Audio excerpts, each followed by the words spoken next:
with how much money those spaces cost. No, I get the economics of it. I just feel like in the future we want a space that operates differently than what our previous spaces were. Like nobody Yes. likes those feelings, and I think people are willing to pay for it.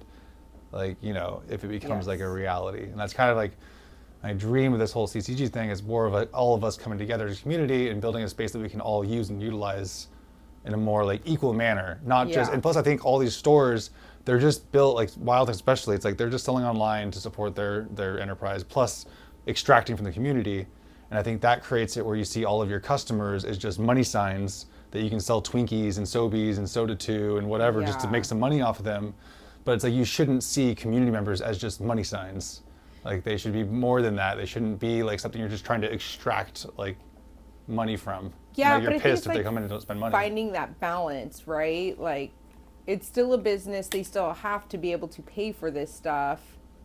I don't know, as an owner, or I think it's good business to have somebody who's just focused on the dollar signs, right? Like good cop, bad cop running it. Sure, and like that could be for like selling stuff in the store or selling stuff at the bar. But like for the club space, for to play, I don't think there should be anybody there trying to make money off them besides people paying club fees to be a part of this like enterprise. Yeah. I think that could be like you would do a sliding scale. Like, cool, if you paid a membership, like, yeah, you can sell, buy, sell, trade your own shit, whatever, do whatever. But if you didn't, like, yeah, you need to go through the store front. Yeah. Do that. Or like, yeah, different tiers of that. Yeah, like they get more freedoms like if they're buying into this Yeah. space. Otherwise, they're not allowed to come in there with their like binders of stuff and start hawking and selling stuff. The hardest part about it seems like for a bar or restaurant, like the food stuff, getting like food code stuff. Food and carts. then That's why I'm going to the yard and these other places. Like that's the best model. It's like you have a bar, that's simple enough, but don't deal with food. Just like find nice food carts. what about the insurance that goes into serving? Serving alcohol? Yeah. It can't be that bad. I heard it was like $100K a year. You think so? That's what I heard. I'll ask Aaron. I don't know. Yeah, I knows. don't know what it is. That's where it gets like crazy. If you start, you could start, or like you said, like have people sell their arts or whatever in the store, right? Or do whatever. Are you going to take a fee from it? No. So they just going to use your space and use everything, and there's no. They're paying as a membership fee.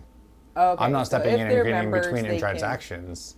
So if somebody wants to sell their art, like you could probably, I would think you would want to do a tiered system, right? Like, hey, if you want to sell stuff in here or operate a business, something in here, this membership, you got to pay, $20 a month, $30 a month, whatever. And if you just want to come and hang out and have access to this area, $10 a month. Yeah. Or something, because you got to get something out of it. If Yeah. you don't want to charge like 10% of their art, cool. If that feels grimy, let them bet on themselves, right? That was the first angle where it's just like there is a normal member, then there's like a dealer member, somebody that's like has cards or has a collection or has things that they want to like sell. Yeah. Like that person's paying a premium to have this like to have free reign to just like Yeah. sell their shit. I thought the sticker shop we went up to in Portland was kind of cool. I don't know how they keep track of everything. Like, Oh wait, what are we talking about now? Caplet or CCG? CCG. Okay. But that Yeah. sticker shop where they know how much stickers of yours they sold in the whole shop, and they organize that or do it. That would be something. Yeah, it's like those. There's a bee place over here. There's antique shops where it's like little tiny Oh, yeah. cubicles. So it's like all those things are in their system, like recorded down with certain numbers or whatever. And like I just got a check from them for like $28. I think I've made like maybe a few $100s from them. So I've sold $600 in stickers. Like At the Aunt Bee's place? no, Oh, sticker the exchange. Portland. Okay. Yeah. So yeah, that whole system is like I just drop off things, which is actually really kind of cool because we could have that for CCG where it is more of a what do you call that? Commission, Yeah. or like a consignment. Yeah. Where you're not paying for any inventory, you're just holding other people's inventory, and people can look through, Yeah. they can buy it, and then you get a share. Yeah. I think that'd be a sweet angle for Cherry City Gaming to have. If people like, I have cards I want to sell, I don't want to hold on to them all the time, but you can put them in your like store, maybe online and Yeah. in space. And if people sell, like you get 20% or 30% or whatever. No, I like that I think that system for what you're going for probably works the best. And keeps like a record keeping. I'm sure taxes, all that stuff's probably a nightmare on stuff. Yeah, I'll like have to that, go too. ask the sticker people about it because I'd be kind of intrigued. I was doing that, I was selling Alex's cards, and I think I was selling some of Scott's stuff, and I was just like, I wonder, like, what is taxes on this? Because like I'm only taking 20%, and it's all public, so Yeah. they're seeing it on TCG Player, seeing it on eBay, but it's like, yeah, like it's weird. I'm selling this much, but I'm like only getting this much. I'm not even accounting for the time or energy to put it up there, to manage all that stuff, to ship it. When I imagine the like margin on those places is probably like, I can't imagine like the game shops making any money really to begin. I mean, they must. No, you make money by just buying stuff. This is what Ryan says. You make all your money by buying stuff because you buy it so cheaply and people have to dump it all the time to like pay for all the random shit. But it's like holding inventory too. It's like, just hold it. No, actually, a good thing is like you're always at a loss basically, and it's a good thing because you're paying a lot less taxes. Yeah. And essentially, you're just holding a huge inventory of like liquidable assets, but you're just waiting for the right time to sell said I wonder things. how much capital you need to do that. I could ask Jeremy. That's what he did basically. Like, he went and bought out Blockbusters as they were closing. Oh. Start GameStar. Yeah. And like that's the thing I was talking about, Ryan. Like I kind of want it to. I want to deal in video games too. So it's like if it's like video games, it's like cards, it's whatever, like D&D books. It's kind of it. What cards, video games, D&D. Like what other games are there? Oh, miniature shit. Yeah, which probably that sounds gross. And board games, but like I don't want to have big inventories of those things. I'd rather have like, especially board games. I see it. It's like who was it? Rainey Elwood is like went to Wild Things, and it's like a liquor store in here. There's just so many fucking shit that I don't care about. It's like I'd want to go through with like Arthur and like Dean and all my big board games, like, you know, Casey, and just be like, okay, let's just narrow this down to like select board games that are really great. Yeah. And like we'll just stock those ones. I would do like top 20, like top 20 or no more than 20. We can. It's so fucking overwhelming, especially new people coming in. They're like, oh, what am I gonna get? Oh, well, here's 1,000 board games. Why don't you go look through? Yeah, no, and it's I like, get overwhelmed really easy too. Like, ooh. It was even getting too out of hand Borderlands. I remember like being like, I could direct people to a good number of them, but I'm just like, we have way too many board games for like the novice. Yeah. And like that's what you should aim at, is the novice, because you're trying to bring people into this sphere. You don't need to cater to the fucking nerd that is probably gonna buy it on Amazon anyways and wants this really obscure, you know, brand, whatever thing. Well, I assume once you get in a shop too, you get like you get supplier deals, right? Or you probably have some portal or something where you can order from a supplier. So you could always say like, oh, if you don't see it, we can order it for you. Yes, and you can support the store that way too. Yeah, like instead of like, we're gonna stock everything everywhere. Because I like top 20 SKUs of anything. Mm-hmm. So yeah, I wonder how you'd be able to advertise that. Be like, you know, we can get anything you want. You just have to wait a week, because it's hard when somebody's like, well, I can just go buy it off Amazon and get it in 2 days. Yeah. No, so it I don't know is. how you compete with like that kind of. I think a lot of the things I'm seeing on Amazon, especially like niche things, are like third party already. So the retail on them's still insane. Mm-hmm. Like you're gonna pay more money to get it off of Amazon than you would like, hey, here's the price, we could get it for you. Do you think it's more on Amazon? Some of the things, especially like niche things, like third party niche, they could probably go to the game's website and buy it, but then they're paying shipping and handling. Mm. So yeah, I don't know what supplier sites look like on stuff like that. But yeah, it is expensive. Downtown's expensive for a storefront. Yeah. Is what I learned. That's why I gotta find rich benefactors to invest in this. So it's basically build out the idea of the community, and then people that want this community to exist, or like because like my idea now is kind of like an Eagles Lodge / the Yard. Yeah. Where it's like a place where people are free to like, you know, game and gamble however they want, sell stuff, but they also have access to good drinks and they have good food. Yeah. And they don't have to eat Twinkies. How does the Eagles get away with doing the gambling? Because there's laws on it, right? Is it something about being a membership they get to do it? Or? I think that's why I wanted it to be a club. Like once you have a club where people are associating freely and giving you money to be a part of said thing, I think you're like loosened up where you have a lot more freedoms for how they can associate with one another. Yeah.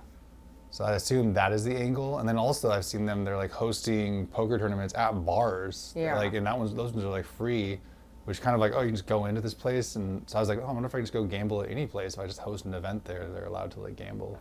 You know who you should, wasn't Ryder, doesn't he do something with taxes or money? It's actuary. Basically somebody that accounts for insurance people. Like, oh. He's like studying for it. You need a tax person. I got my niece. Oh, okay. She's like CPA? Mm-hmm. Okay. And then lawyer? What? Lawyer, attorney? Yeah, I need to get a lawyer. Business one? We'll need a lawyer for like all of our cat butt shenanigans coming up. But I wanted to see, since you're unemployed. Yeah. If maybe we could help me figure out the CCG and how to disseminate it to like some of the people, or not get other people in charge. But you know how to manage people. We were talking yesterday about kind of like our ideal people for cat butts. And I was thinking about just like how you kind of like my management style is like I like to give people lots of like freedom. Or when I'm like making stuff, I'm just like I don't want to tell them exactly what to do. I want to like push them in the direction and let them bring like their full creative potential to do said thing. And I think it's been really hard because a lot of these magic dorks, it's like I know they need to be told exactly what to do or to do said thing. Yeah. I don't have said thing to tell them exactly what to do now. I haven't mapped out like the complete vision. I just need like, good energy to kind of hype this up, to like push it forward. Yeah. And I feel like they all need to be like, you need to do this, this, and this. And I'm just like, I don't have, and like what's that like managing people when, I assume like Winco, like, exactly what needs to be done because it's like a system. I think, so you have a direction, general, it's all general. I think you have to say like end goal stuff, like, hey, we're doing poker night. I want to do this every Friday. Mm-hmm. You already know that's the end goal. You already know you want to keep it going or whatever day of the week it is, right? Some of it, I think that was a good situation where it was like, oh, it was starting to get off the rails, right? Everybody had their thoughts and opinions on it. And you guys did a good job just saying, hey, we're doing this, or taking a poll or whatever. And that's, I think, a good way to do it. But I think like you need to be focused on the end result, and that still lets people have freedom. But you need to focus on the end result, and you need to give a timeline. And then all your job is doing that is just following up. Like, cool, if your timeline's a month, hey, we need this project done by this date. Follow up like weekly, like check in with them weekly. Hey, where are you at on this? Hey, do you need any support from me? Can I help you with anything? No? Cool. What do you got so far? Whatever that looks like. And keep it on task and on topic. And that still gives them the freedom. Like they're not solving it their way. Yeah, they're solving it their way, but you really have to be disciplined enough to do the follow-ups throughout the thing. Otherwise, you're going to get to that month and they're going to be like, oh, half-assed or didn't do it or whatever. So you need to figure out what your timeline is for some of this stuff and do the check-ins. I know you do a lot yourself, like setting up like the La Familia place, the Teams thing you did. You did that all yourself. Yeah. But I think more people have networks that you could probably reach out to, or like Aaron, Alex, whatever.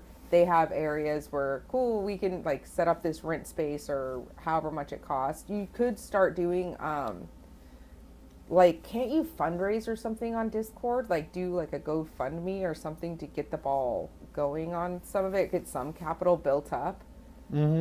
Yeah, that's where I've been I've been going around basically trying to get everybody's opinions about how they see what they want out of this, but I kind of just need to put it out there and then ask for help. I was like, I went to a thing in Portland yesterday, my friend's like life coaching kind of satire, like little hour-long thing, and I went up on the stage with him.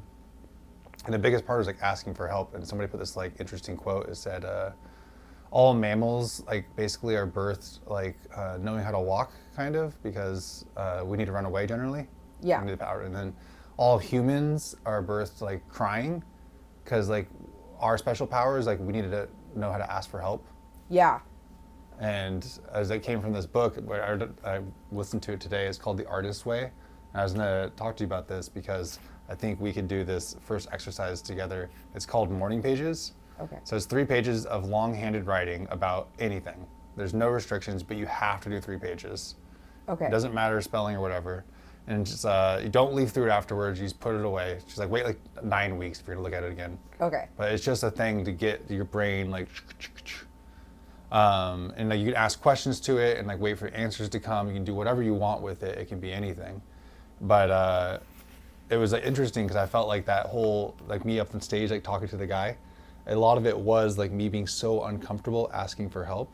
Yeah. Or even asking for like sit down and like try to sort this out with like all these fucking CCGers, is that even me asking for money from people feels so weird.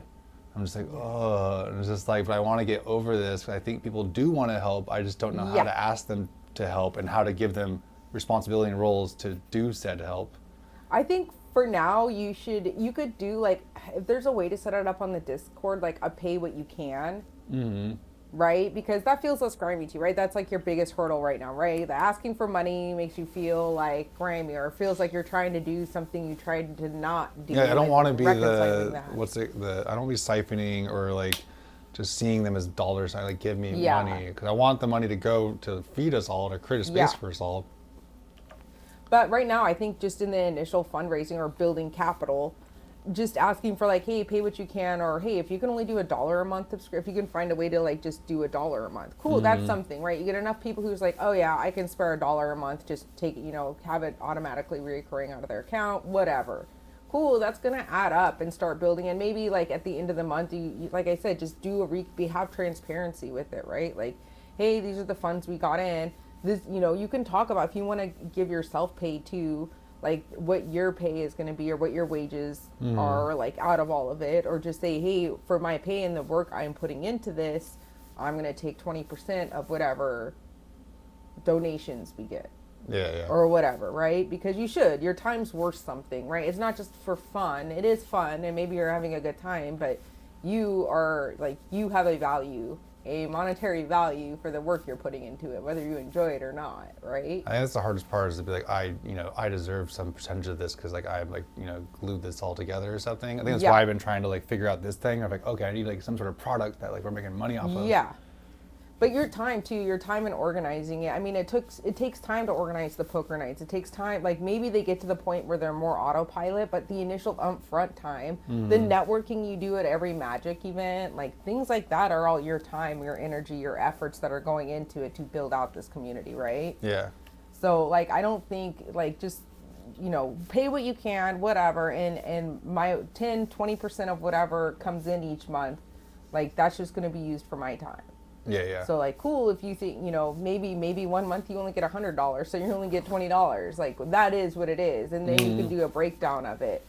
But I think having that transparency, but also you need to break down the rest of the funds too. Like how much does it cost? The Discord, is there fees for that? The rental space, if you guys want to start getting, spaces where you do have to pay a rental fee, like cool, that would be taken out of that fund pile too. Because some of these, besides some of what you're trying to get off the ground and work with, you just need for a day. You want to do a tournament once a month. That'd be nice. If you need to pay for rental space and what that looks like, you can initially say like, hey, for the initial few months, like I'm just going to take 20% of this, and then I have a separate, bank account that everything else is going to go into. So hopefully we can, that'll go to, rental hall fees or whatever fees you need it to go to, right? Yeah. Or like product fees or whatever, right? It's all to that. And you could be like, my goal is to, once a quarter recap with you guys on where things were divvied out and how much we have, and have that transparency with it. But yeah, like you said, people do want to help you. And pay what you owe. I think that's a way of getting something without shaking people down. And there's some people in the community that can't do it, right? That are like, oh my God, this is my escape, dude. Am I pressured to pay money for this now? What does that look like? But there's also people who I think like are fine enough for like $5 a month, $10 a month isn't going to break their bank, and they're not going to notice that money gone. So doing like a pay what you can and try to see if you could have it set up reoccurring, I think is a fair way to start. Yeah. And so maybe it could be on Discord, I could do one on Patreon, and maybe there could be a GoFundMe. Like, I don't know, I felt I was going to do a GoFundMe for this like fast. Yeah. Because I was fasting for cat butts. Yeah. And it was funny, I was like, the day I was going to start fast, okay, I'm like looking up and go to GoFundMe, and then I saw a post from Greg, and it was like from some friend that like got hit by a car and he was doing GoFundMe, and I was just like, oh, I feel kind of bad. It's just like, I'm not eating, give me money for my company. You're not listening to your motto, your quit being a little bitch motto. Uh-huh. Value yourself. Your time is valuable, right? The amount of time you put into this does deserve some monetary thing, especially if you're dedicating so much time and it's keeping you from like, classic employment. Yes. And I think that's where I got like yesterday. I was like, oh, I need to keep going down this path. But at this point, I was like, I've done all this stuff kind of just for free. Yeah. And it's just like only put me in debt and exercise lots of my money away. Yeah. And now it's like, obviously, I'm trying to find, avenues to make said money. And I don't want to chop off, 40 to 60 hours by week going back to, work at some company so I can fund like, my fun stuff. Yeah. I want the fun stuff to be fundable. No, I think doing something like that should help you not feel so bad about shaking people down for money. Uh-huh. There's a lot of active community members on there too, it sounds like, so. But yeah, it's getting better, and I kind of want to inspire or create ambassadors that can bring in more people. So I was trying to figure out like different like roles, and like, oh, if you go and host a tournament, say at a bar or something, a little tiny mini commander get together, do you get like $20 for hosting a live CCG event for like being like the person that's like, you know, running it, bringing people in, saying hi to them, playing in it. I think that's all things that would come out of whatever funds. Like that's true. You just don't know until you start, right? Like you don't know how much money or what value, right? Right now you need to see what value people have for this. And you're right, people buy Netflix. All these subscription services probably don't watch most of them. And it's like, this is like the real in-person stuff is like what it really gets to me. Like people are going to spend all this money on this, like just fucking jerking off in front of the TV. Where I think all the like real value I've gotten is from like in-person gaming interactions. So I mean, that's something too, like when you ask like, hey, you know, my ask is, you know, maybe cancel a subscription and if you could funnel that money here, or, you know, if you have an extra $5 to spare each month, like do a reoccurring here, like this is what we need the funds for. But you just need to be clear on what you're using the funds for and where the breakdown's going to happen, right? And I don't think taking a flat rate like, hey, this is my time, like if you want to start organizing and documenting your time, it wouldn't be a bad thing, right? And you should kind of document how much time you're spending every day on it too, because it's a lot. It's not just managing the Discord. I mean, you'd have to separate the time you spent for this, the time you spent for Cherry City Gaming, those kinds of things. You know, the cat butt stuff, the Cherry City Gaming stuff. It's tough to separate it all because I think it's kind of a Cherry City Gaming product. So I feel like Dice Kingdom, Cherry City, like they're all kind of one. When I was having this thought yesterday, because I was trying to explain it to this audience people what I was up to, and cat butts for like all my artist friends, Cherry City Gaming is for all my gamer friends that like to play. Yeah. And then Dice Kingdom, like kind of this mishmash where it's like, ideally, I'm trying to bring in a bunch of artists to help kind of create this Dice Kingdom space, but essentially it's to play. You know, it's a bunch of little games and whatnot, and so I feel like it's kind of trying to like combine those two worlds together. Yeah. Do you feel like you're going too many different directions though? Yeah, but they're all kind of connected, so okay. It kind of feels right. Like even like we're kind of like pausing on this stuff as our artist kind of gets a little healthier. She had similar kind of like stomach problems as you. Crohn's, or not Crohn's, just like I can't remember exactly. She was talking about it yesterday. I was like, oh, and it's like she's allergic. She's allergic to random things, or like, I don't know. The way she explained it, it sounded very similar to what you were going through. Oh and I was like, whoa, trippy. But it's like so that stuff's kind of like on hold until she can produce the said art for these like game cases, because the games are all kind of basically cooked. We're just kind of like waiting for the art. Yeah. And so we backtracked and worked on Catbutt, and we're going to release our meme coin, our Catbutt coin, like in a week or so. We even have Andy going to do a song for us. We built this city on Catbutt Hole. Oh, nice. And we've been recording conversations like with this, like, so I'm kind of like getting the energy around that to put into Catbutt, but it's like they're all kind of, I mean, I only made CCG through Catbutt, and like only this thing came through like those things. Yeah. So they're all kind of swimming together. But yeah, I'm doing lots of things where I want to like push off responsibility to other people so that I can like actually focus on this one for a while and let this one kind of just like, you know, grow and germinate by itself. Because I think they're like self-sustaining enough now where if I can bring money into it and give people some money to do particular things, yes, then it could actually just kind of like expand. I would say for the CCG fundraising for that, I would keep this stuff, this would be like a separate project, because the funds wouldn't go to that. It would be all community based, right? That's what you're fundraising for. So everything like that, take your stuff out of from organizing community stuff and do that. This I would do the Kickstarter for. Oh yeah, this is getting Kickstarter. Okay. And this is like what I kept imagining, like, what am I paying people to be a part of? And so I kept trying to build things that they would get access to by being members in Discord. It's kind of like why I made the app, the Barney app, which I just want people to use. I think it'll be like good utility. And so I kind of want that as free for people to use if they're part of it. Yeah. But like, you know, it's like if you want to be part of the community, you can also, if like you have game ideas, like we can have a little brainstorm game session on the Discord where it is people can like, you know, we can create products, we can do these things. And I think that's what I kind of want to inspire with Kappa, like my artist friends and with like my gamer friends. It's just like, we're all smart, talented people that like we don't maybe like believe ourselves enough to like make said things, but we can. And I feel like it's nice to have like that kind of like that's why I wanted to make this, or to have that kind of motivation. Yeah. Like, look, we can do these things. Well, and I feel like that's important too. I think a lot of people are going to bet on you just for that piece of it, right? It's because you're trying to do something that, you know, a lot of people would like to do or be brave enough to do or whatever do. And like you want to support and uplift that, or you want to see somebody be successful doing that because it's hopeful, right? It's motivation, it's inspiration, all that great stuff.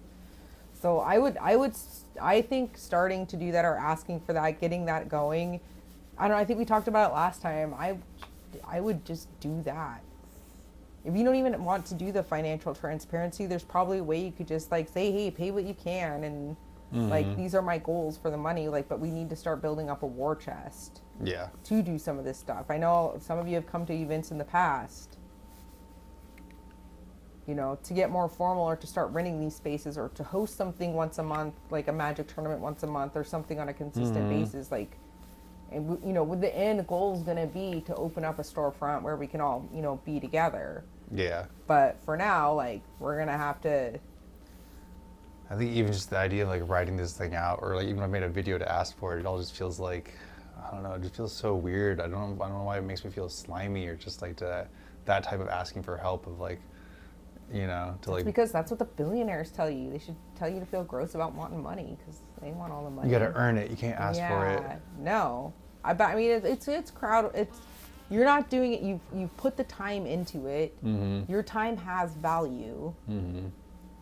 But I mean, if you give something for free, people are going to take it. Yes. Like, I'm very much the same way. Like, okay, well, if this person's, you know, if this is free, like, I love free shit. Like, cool, I'll take it. And people, it's not even taking advantage at that point, right? Like, it's this person's doing it of their own violation for free. So I'm going to take it, whatever. And people just keep pushing it. But I think you have to, like, part of that is, like, the personal boundaries, right? Like, you need to have some boundaries, too. And you need to be able to see, like, hey, you have this great idea, but right now you don't even know what how serious people are taking it. And I think putting a monetary value to it would make them take it more seriously. Would make them take it more seriously, and it gives you a chance to kind of gauge, you know, how big the community is into it, right? And it fits a pay what you can. It doesn't. I mean, some of your best contributors on the Discord that keep the discussions going might be the ones who financially cannot do it, but they're still valued members, right? Like, everybody can find value in that. Yeah. Versus the people who are like, dude, I'm busy, I'm swamped with work, but because I'm work, like, here's just, you know, a few bucks to keep it going. That's how I kind of felt when I was like messaging people to do Dice Kingdom artwork and stuff, and like, oh, so many people have just like, you know, whatever their jobs or careers and they're swamped with work. Yeah. But they don't have time to, like, you know, create a character for it.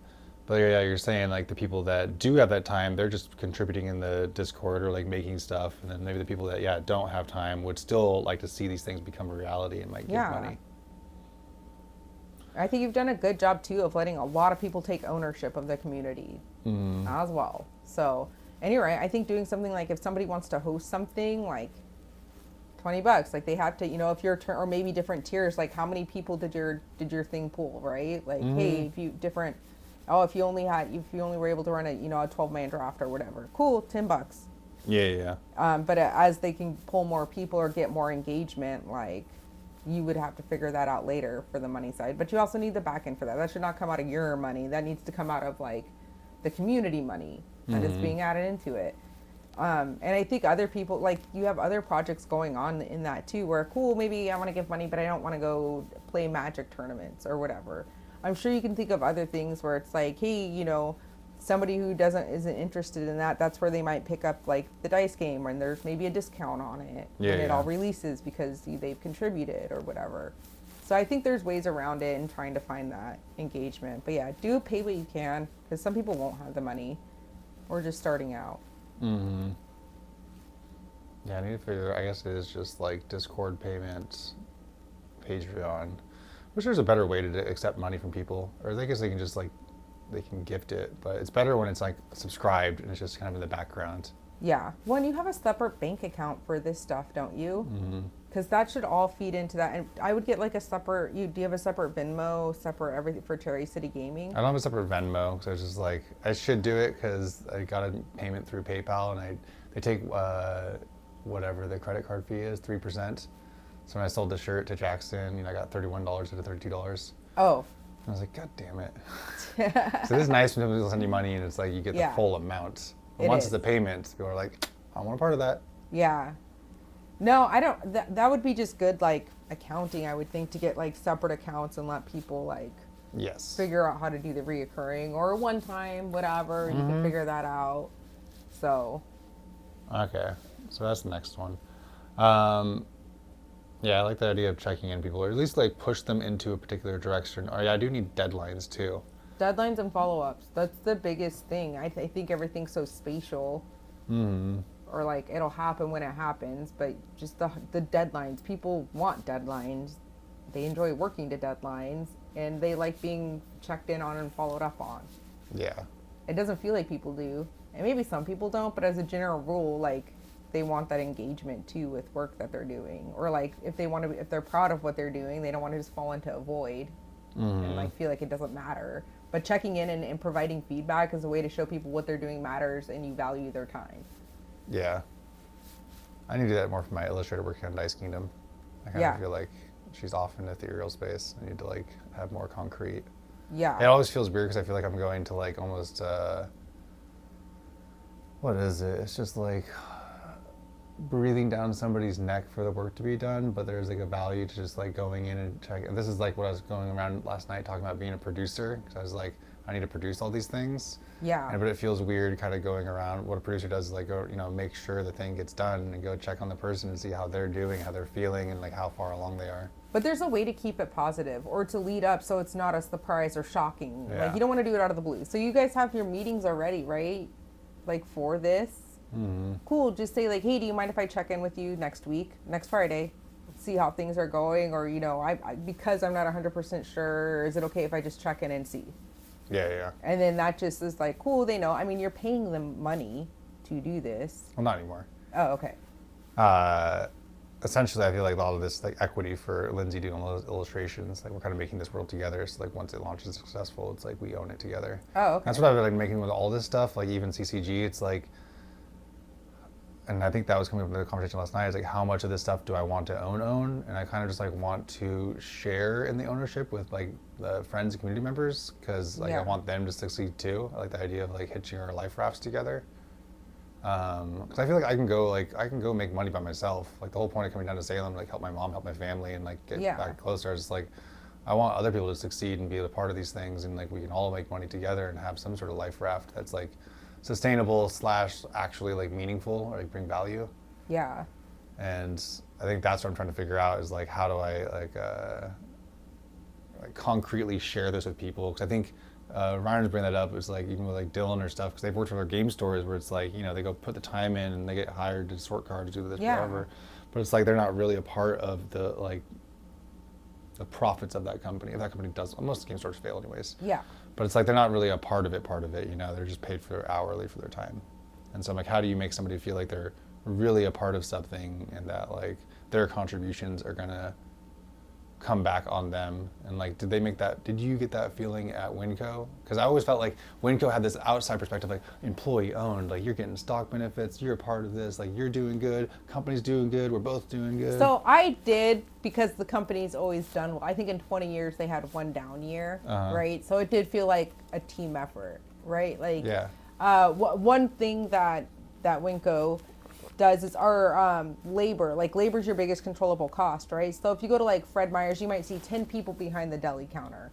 Well, Winco will try to do that with 5 people. Yeah. And those 5 people need to be even more efficient and work harder and work faster. And it works because like, the less people we have, the more profits we're going to get, right? The more, our stock, what we get each year is going to stay the same. But yeah, you do feel like as far as being a part of it, work sucks. But like I can look back now and be like, okay, yeah, I mean, if I didn't take that same path and invest in that company for that many years of my life, I would be way further back.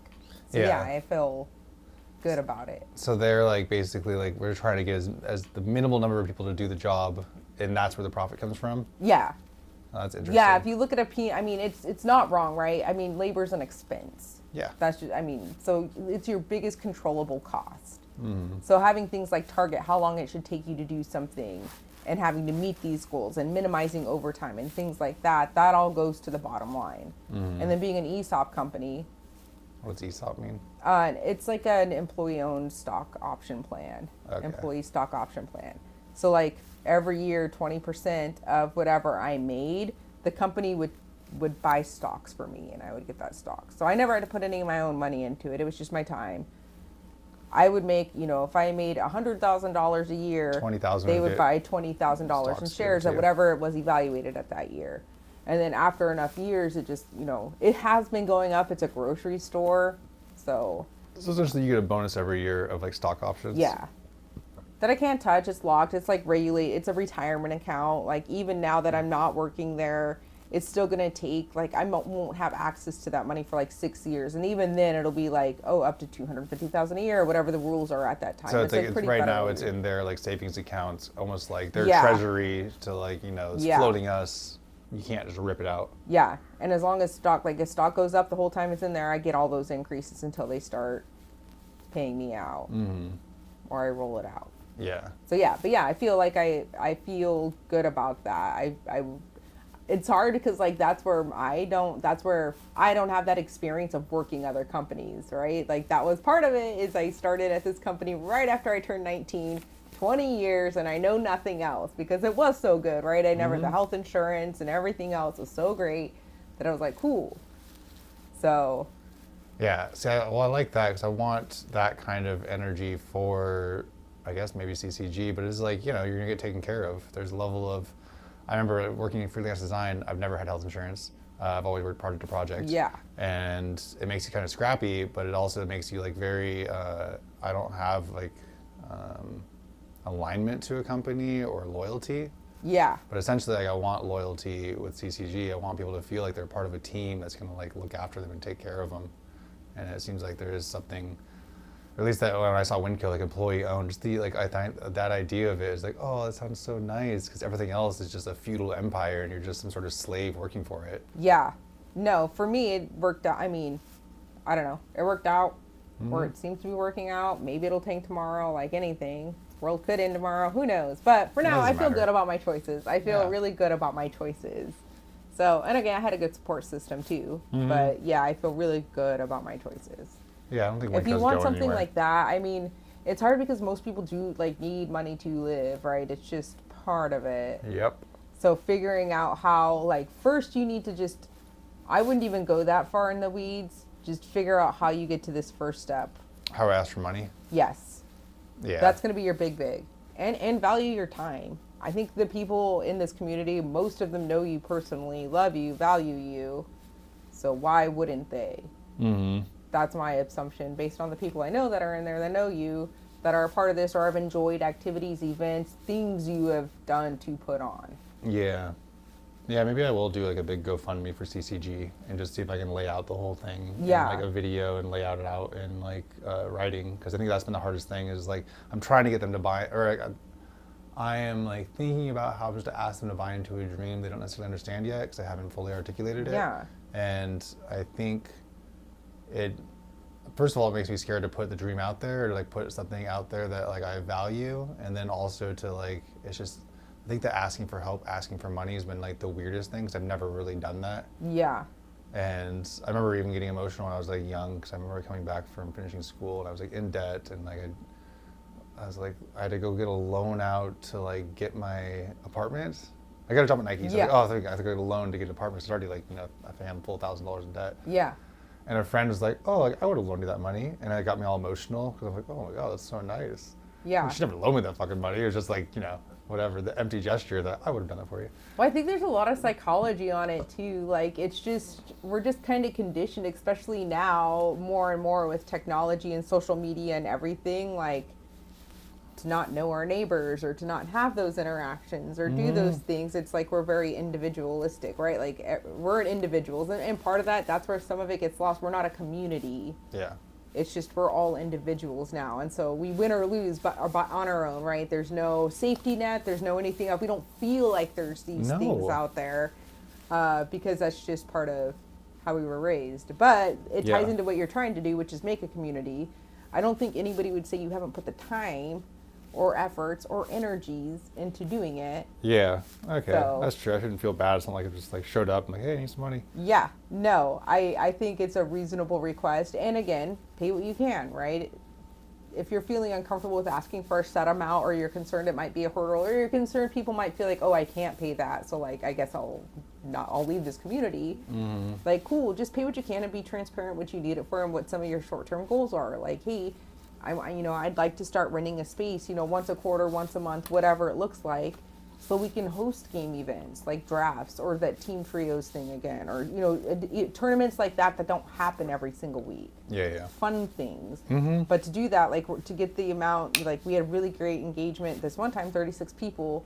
If we want to keep that or keep it growing, we need to have, we're gonna have to pay for the space. Like, yeah, we're just growing too much.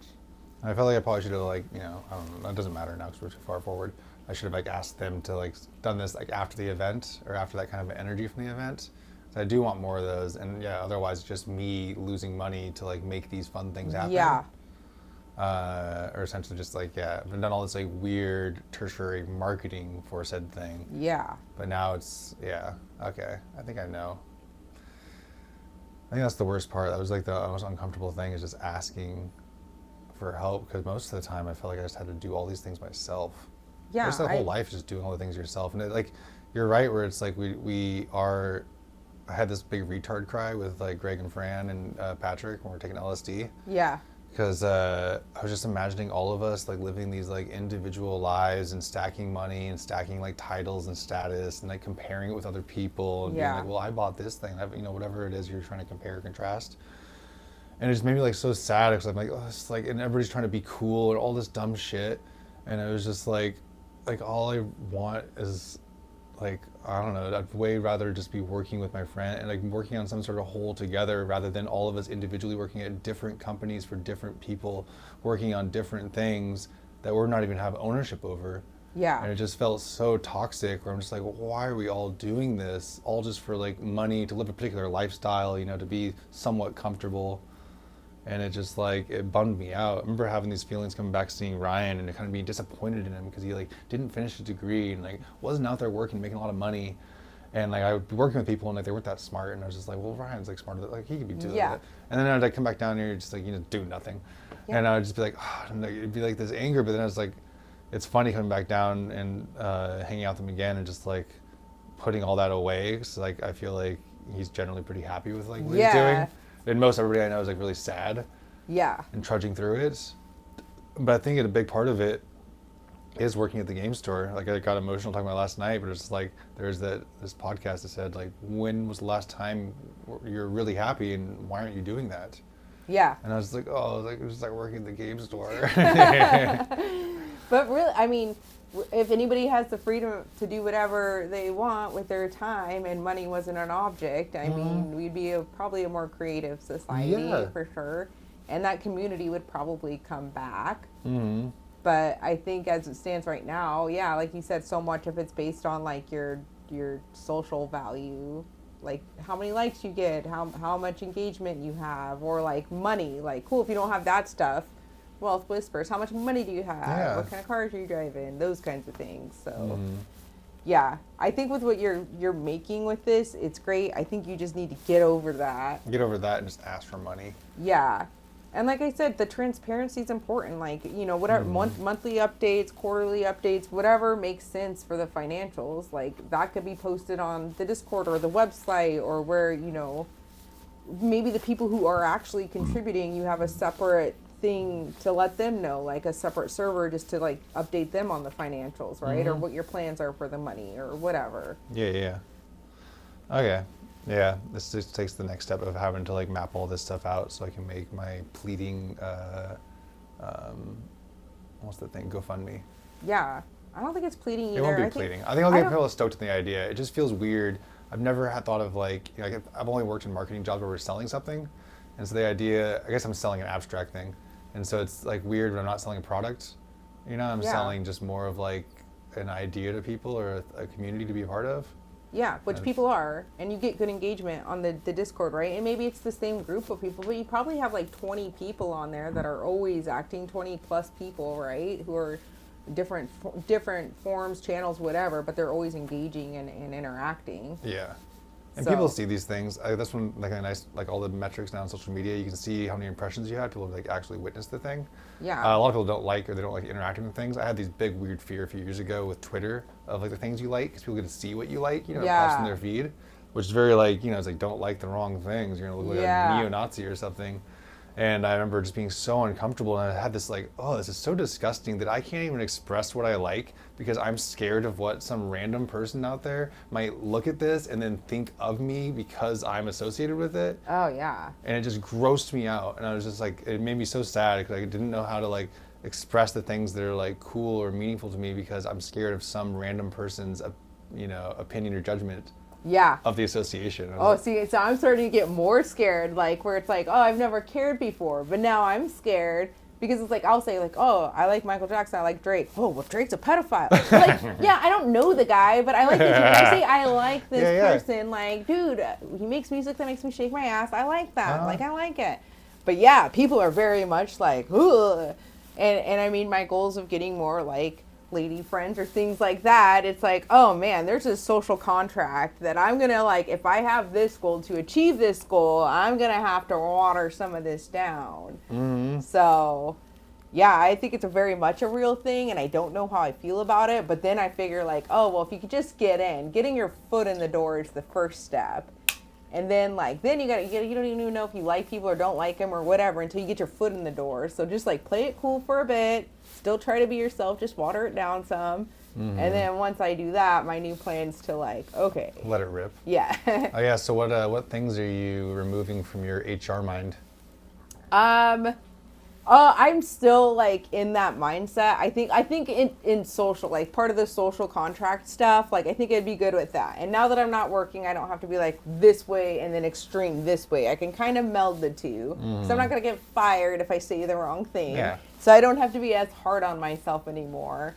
So I think it's like, it's easier for me to like not view like, oh, being super always correct, always PC, always overthinking what I say, because I don't have to do that for work anymore. I think it's going to be a lot easier to be more present and aware of like my personal time and try to be better or move better that way. I mean, again, I still like Michael Jackson, still like Drake, but I don't, just trying to be more aware of the people around me, what they might find like, especially in public, offensive or, being considerate of their feelings.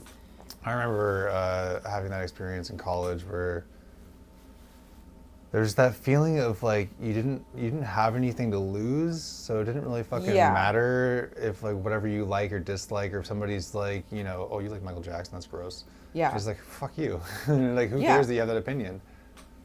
Well, and it's always been like, well, I'll never see these people again, right? Or am I even going to remember these people in 10 years? I think now pushing 40, it's like, oh man, this might be, this is where we're not moving ever, right? Like, we already did it. I don't know what it would take for us to move, but this is probably our forever and ever spot. So it's like, oh gosh, I got to figure it out. These people could be people that are like in my life for the next, 10, 15, 20 years. There's going to be more of those interactions. But you also got to be particular of who you actually want in that circle. I've been feeling that of just like, I've been like, it's nice to be liked, nice people like, want to be around you. But there's a lot of people that's like, you're trying to impress somebody that you don't even like. Yeah. And it's like, well, like, why am I going to do that? I don't even like you. Yeah, no, I've been trying to, like, with those people, too, just trying to, like, practice, like, empathy or, like, hey, maybe I don't know their background, like, maybe I don't know why they're this horrible, unlikable thing.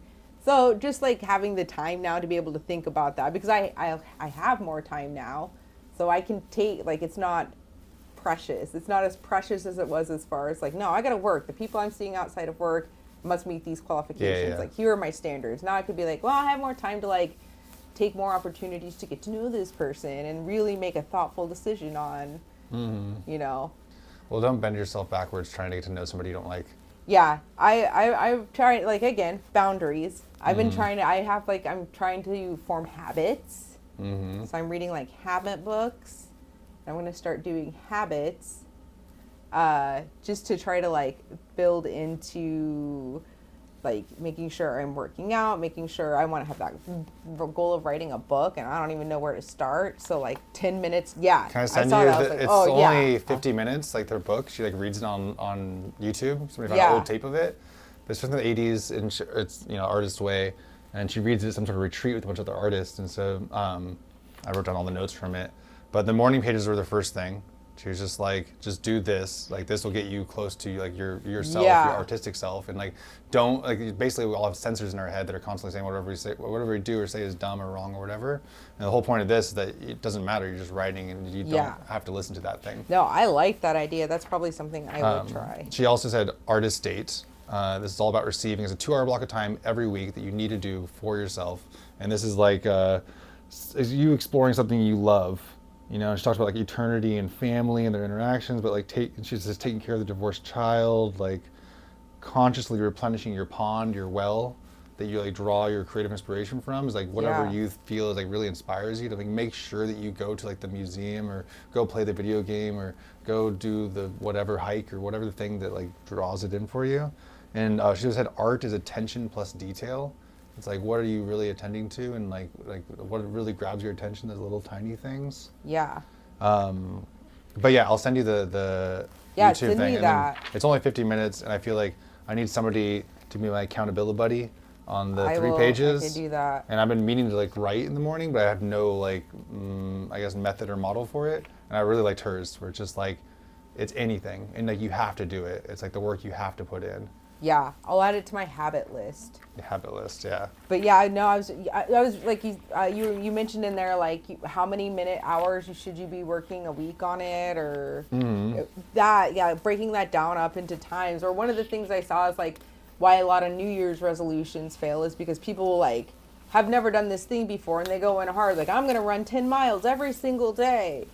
And then they'll have like 5 other goals, like I'm going to eat super healthy, I'm going to drink all this water, I'm going to floss my teeth. Try to go to 0 to 100. Yeah, too fast. And some of it's like, hey, just make it a small goal. It's fine. Like, hey, maybe you can't do 3 pages, but 1 is a good starting point to develop the habit of doing it. Like I'm going to write 1 page, a day. And then the next month I'll check it up to 2, 3, whatever that looks like. Yeah, that's baby steps. Yeah. Or like I'm going to try to do, on my habit thing is I'm going to try to start doing 5 squats a day. Oh, nice. I hate doing them and they suck and they're awful. But like, I get it. They're good. They're full body, whatever. I don't know. Whatever nonsense Cam tells me about them. He loves squats. Can you do a squat right now? No, I can't. I don't think I can. Here, hold my hands. And then it's like you can fall into it. So just go down. Oh, you can squat. I can kind of, yeah. I got to make the sounds too with it. That's why I'm not going to do them in public. I'm going to do them in the privacy of my home. I'm going to make. I like that though. But yeah, starting small, right? Because eventually I think it'd be cool to do, 20 squats. Or to add weight to it, or do all these things. But whatever, I don't even have the habit of doing squats because I hate it so much. Yes. But part of it is like tying it to something you do every day. Like, okay, cool, I know I wake up. I know I'm going to brush my teeth every morning. So after I do that, I can do the squats, right? I'm working at this one when I was working. I was, whenever I peed at work, I'd go into the bathroom, the single person bathroom, and I'd do 20 push-ups. And I'd pee. Exactly. It was already tied into that habit. Yeah, and it was nice like hooking it into like something else that I have to do.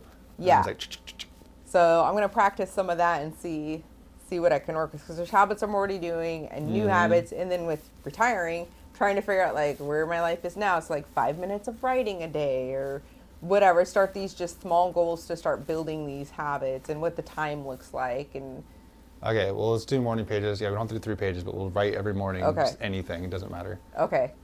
I'll try to take a picture of it and send it to you. Starting November 1st. You don't have to send it with your writing if you don't want to. Oh, then I'll blur it out if I don't want to. It's part of accountability.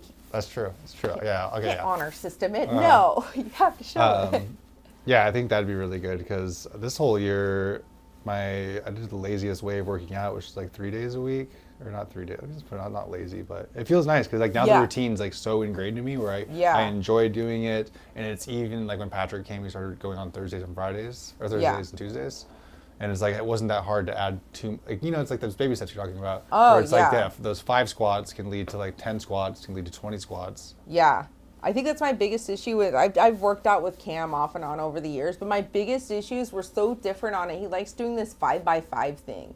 Every time I'm so bored by the time we're like through the second set. I don't want to like keep going. I'm just like tuned out of this. And he's like, oh, let's do it again. And we're changing weights off and on like 5 different times. And like, I cannot.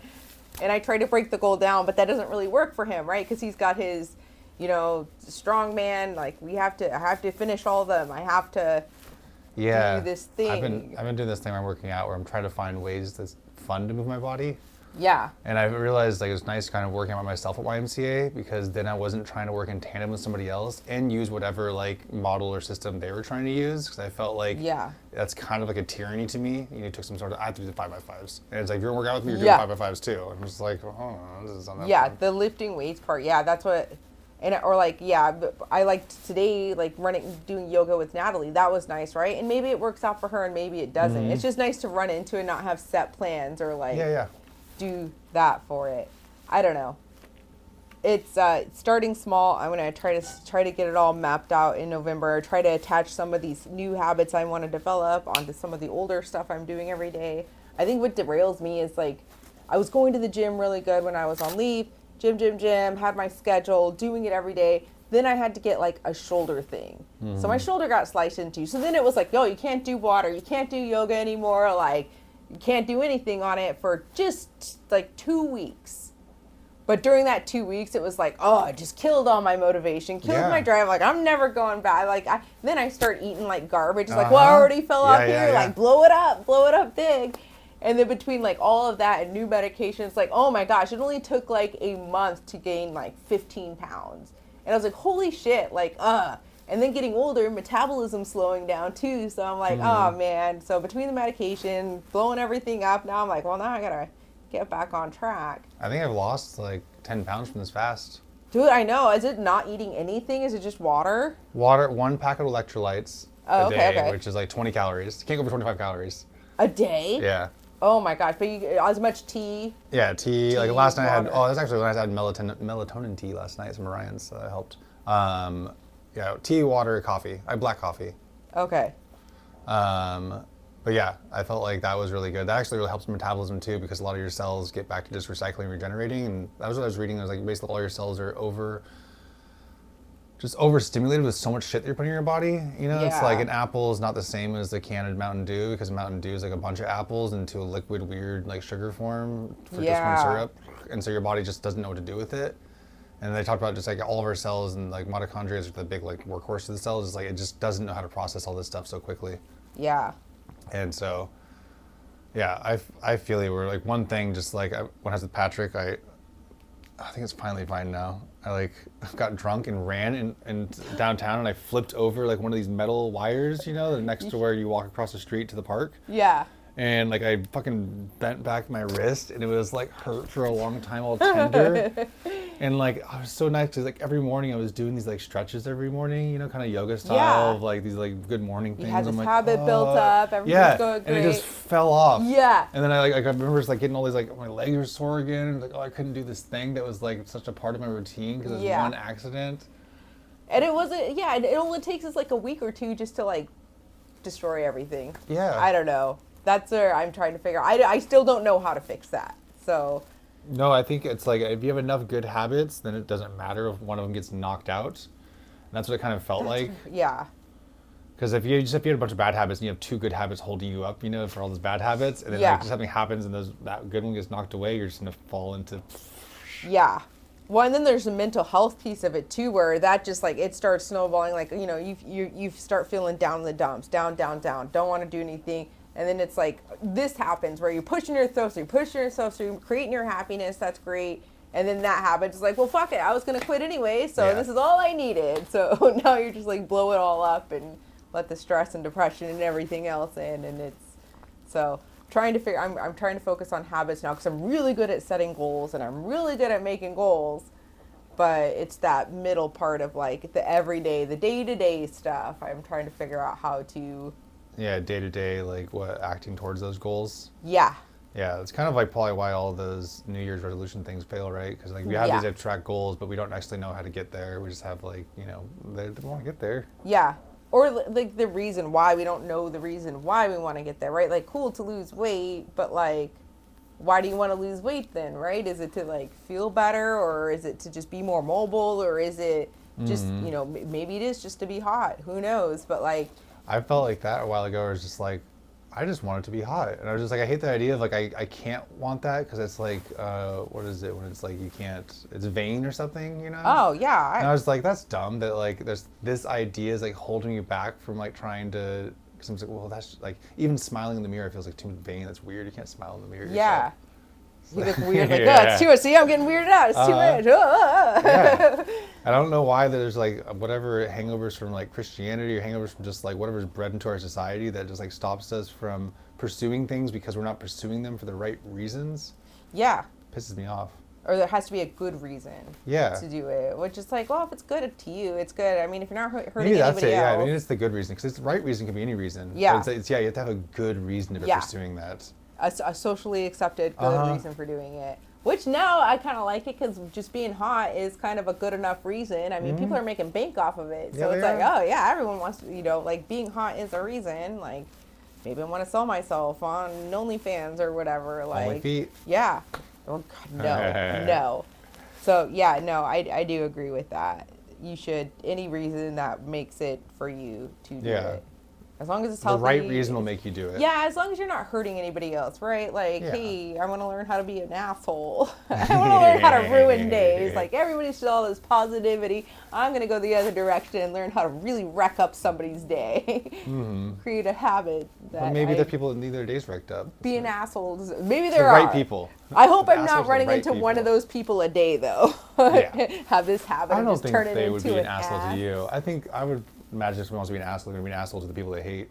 I don't think you're a hateable person, Jessica. I try not to. I try to be like pretty neutrally, not super hateable, but I don't know. I'm gonna go find out. I'm trying to branch out, do these things that are uncomfortable, and hopefully they get more comfortable and everything comes together.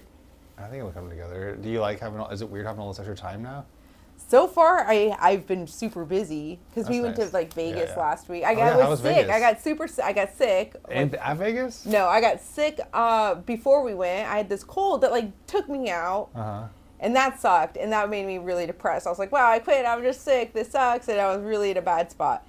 But then we went to Vegas, and now it's like, okay, cool. Like, dust is settled.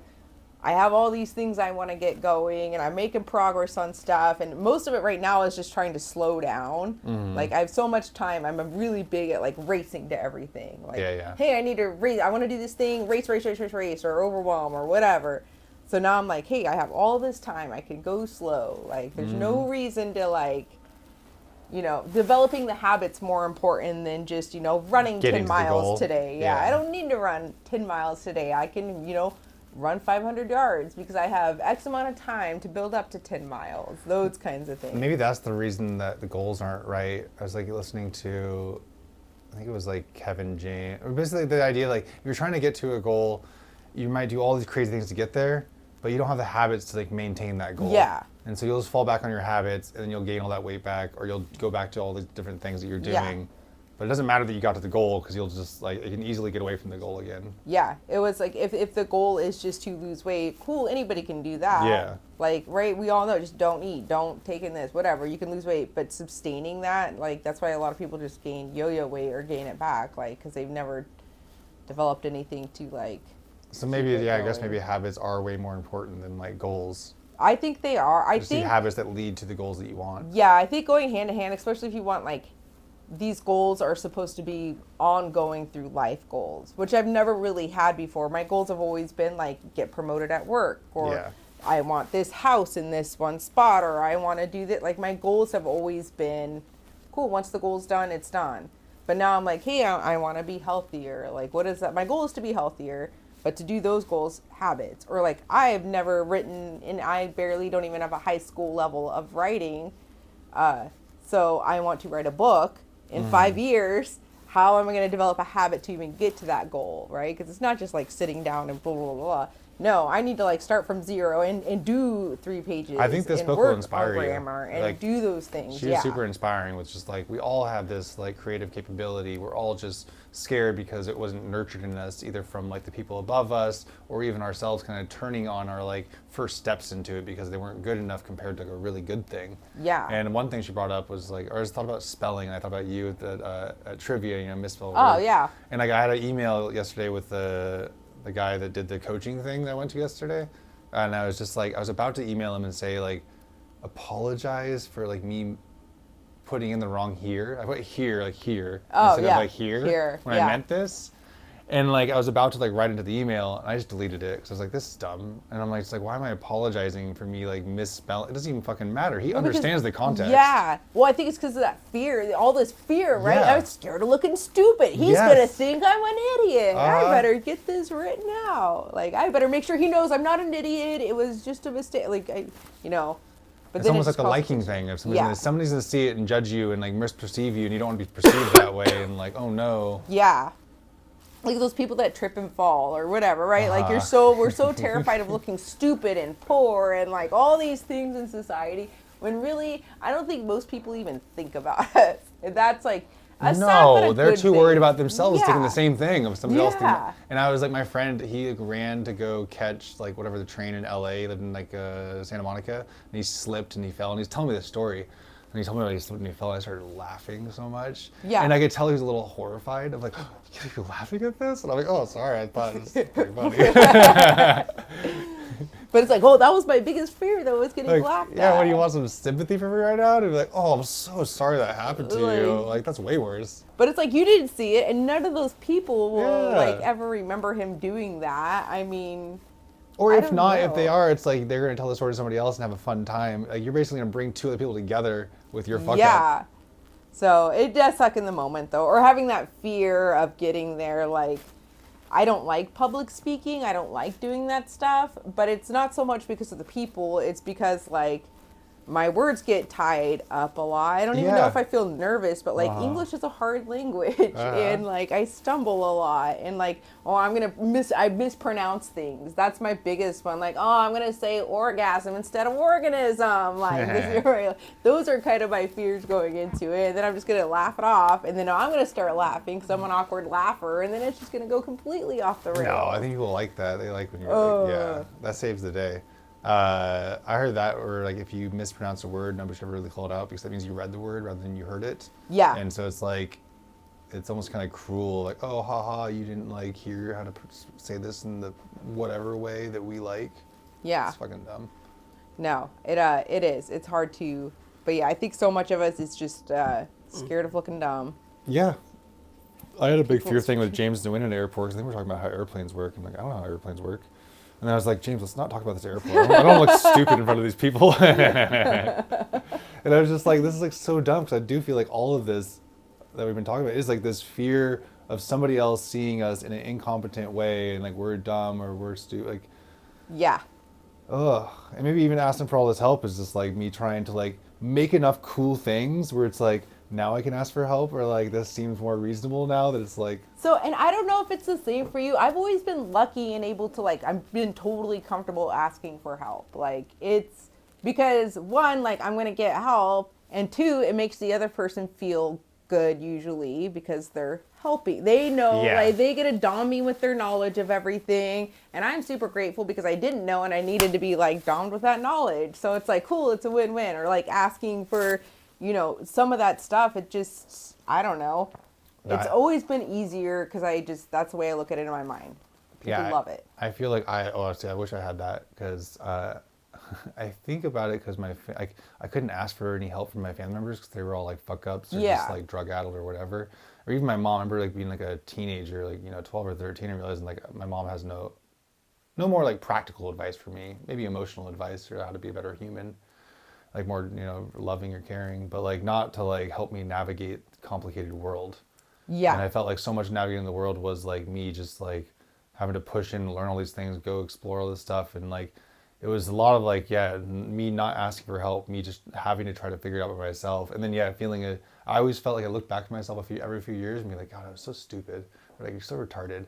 And you're just slowly kind of getting just a little bit smarter. Yeah. And yeah, it's just like I think this whole like asking for help is like one of these huge blocks. That's what this lady talks about is like these like you have these blocks in you that is stopping you from being like more creative and like more artistic. Yeah. And like they're just there.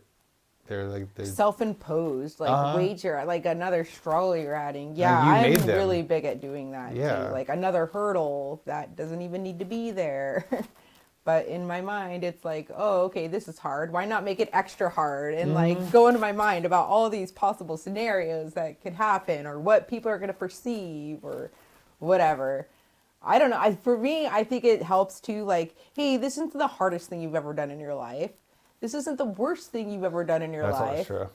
So, like, what is it? What's the worst thing that can happen? Nothing, right? Nothing would be the worst thing that could happen.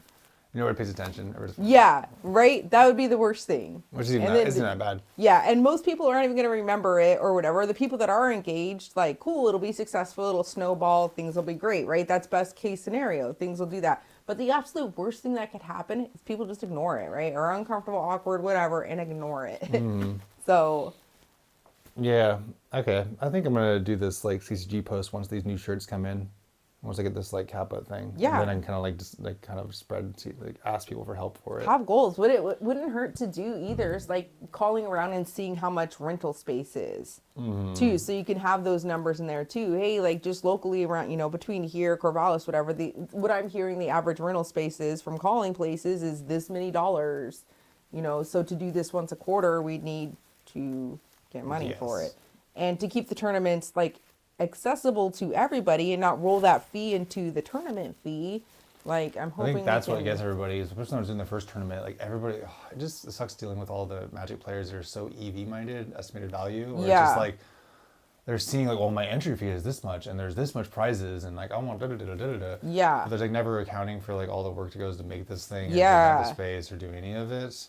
And it's just like, it's starting to piss me off. And I think that's where I started to get angry with like all this stuff I was doing. I was like making this stuff and I was getting resentful for what I was making because it was everybody just seeing it through that lens. But I mean, that's part of the community too, right? Yeah. I mean, and those people, if you can mobilize them to kind of, okay, cool, like you EV, then you tell me how we get the capital for this, how we make this happen, give me some ideas. Like seriously, this is where I need help, obviously. So tell me, help me, whatever. Yeah, maybe I'll call upon some of those people. Yeah. Like, and if it is like I said, there is people who like, cool, maybe can't show up all the time or do all this stuff, but it's just easier for them to like, hey, I want to keep this, see this keep going. Here's money. Here's money. Doing it that way. Like I said, worst thing, nothing. It falls flat. Whatever. Then you just think of a new idea. Then it just means time to brainstorm more ideas to do it. And it's not the end of the world. Okay. I think I can do this. That's a good pep talk. You definitely can do it. And you should do it. Because you're putting a lot of time into this. It's got to succeed. Look at all those booster boxes. Got to get rid of those things.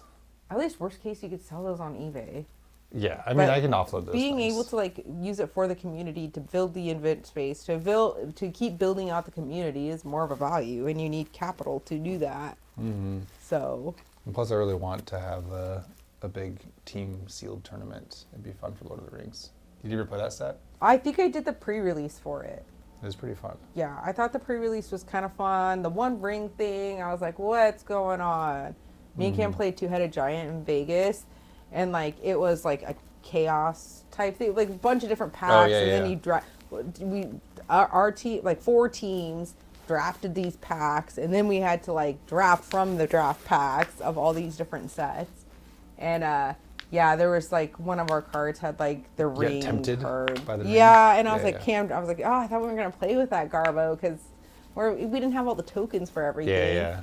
Like there's the ring that tempts you, and then there's flag bearers and like stuff like that. It's like stop with all this. That's Magic did go off the rails. I kind of hate all the extra little things they've added. Yeah, it's really complicated. A lot. I don't know who's having fun. I assume people are having fun because like, wow, there's a ton of people at Magic Con, so people like the rules or are having fun with it. But it's like I don't know. I think I like just. More chaos too, because you're adding all the different sets of all these different type of abilities and different triggers and keywords or whatever, and trying to smash them together. But yeah, I imagine it's mainly all this people playing Commander. Which it sounds like they're gonna kill that with all the rule changes or whatever. They discode some card or ban some of the cards for Commander, and that sounded like drama. It's good because I kind of hate it. I was like going to Wild Things and I saw all the Commander players and I'm just like, oh, you're the people I never had to see because you're all the kitchen table Magic players that wouldn't come to tournaments. So I never had to interact with you. But now you like, demand space to play and to be seen. Yeah. You have to talk to me about your dumb shit cards I don't care at all about. Yeah. I never got to see Rigo's deck, but Cam was saying it was like a Commander deck, but it was like wins in like a few turns, so the Commander players didn't like it. Yeah, that's the big thing. Commander players like, oh, we're gonna play like power level 6 decks, not number 10. Yeah, which like, seems we're like actually really down. weird. Yeah, I don't know. Yeah, I guess that's basically wanna- community though, right? They just want to go to hang out with friends. They're Yeah, not that's what it trying is. to You want to play a win board or, game with your like- friends, but you're playing Yeah. Magic. Yeah.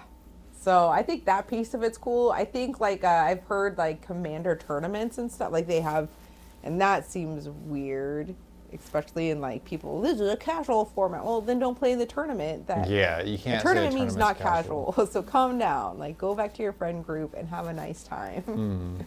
But if you enter a tournament for it, it's like I imagine it's more of the Rigo decks where it's like we're gonna win in Yeah. a few turns. Yeah, they have like a level 0 in Commander where it's like we don't play these things, or these are the rules for this, specific yeah. game. We're not going to do this or that.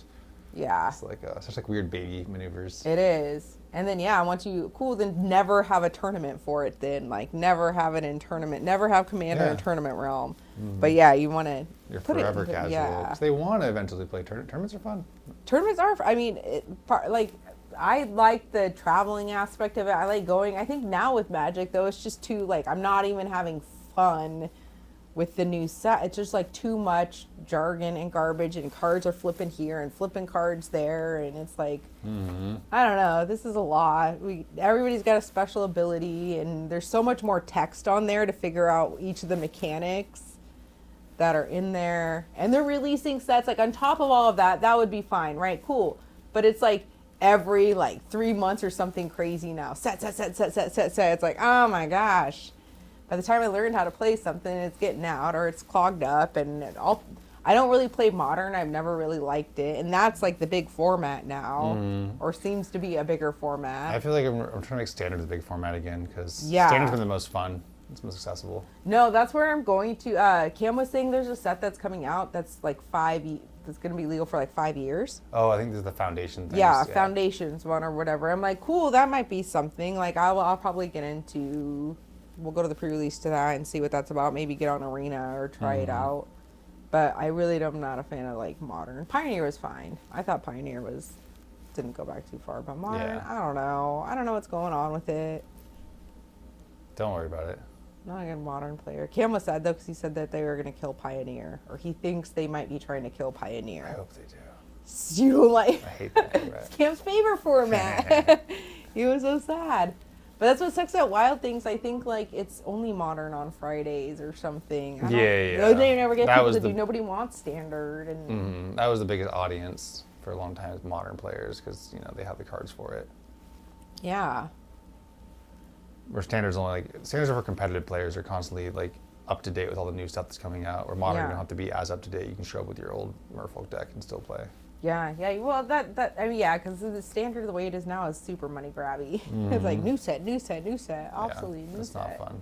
Yeah. And now all of them are going to be new sets. Where I think before it was like some sets were going to be for older sets or for older formats, but now they're all standard. So Yeah. I don't know. No, I don't know. We'll see.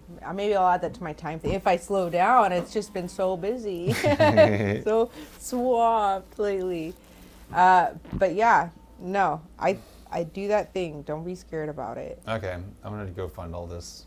Yeah, Go- figure out how you do it, like how you can redo recurring. If you want to do like a recurring, because then people might set it and forget it. Yeah, that's the nice thing about Discord is you can set that up, and Discord takes I think like 10%, but you can get however much you want to charge for a membership. And you have tiers too, so you'd have like $5 membership, $10 membership, $20 membership. Oh, a month? Yeah. Yeah. So I think that's the route. I could probably make that and a Patreon version of it, and then I think it's part of it too. I was just trying to imagine all this value I'm going to provide for these things, but I think I've provided enough value in creating and making all the tertiary shit and doing these recording things. I was trying to get to a point where it's like get some of the Magic guys or poker guys to start talking about this stuff. 'Cause it's all fun. And it's like I like all their perspectives and like we can put that out there too. Yeah. Oh, if you want to ever talk about PS5 gaming, Roman is interested. Oh yeah. Yeah, he's like, I need to get in. Tell Tom, I'm ready to podcast. Like, I want to get in on the ground up on this podcast. Sweet. I was like, well, I'll let him know.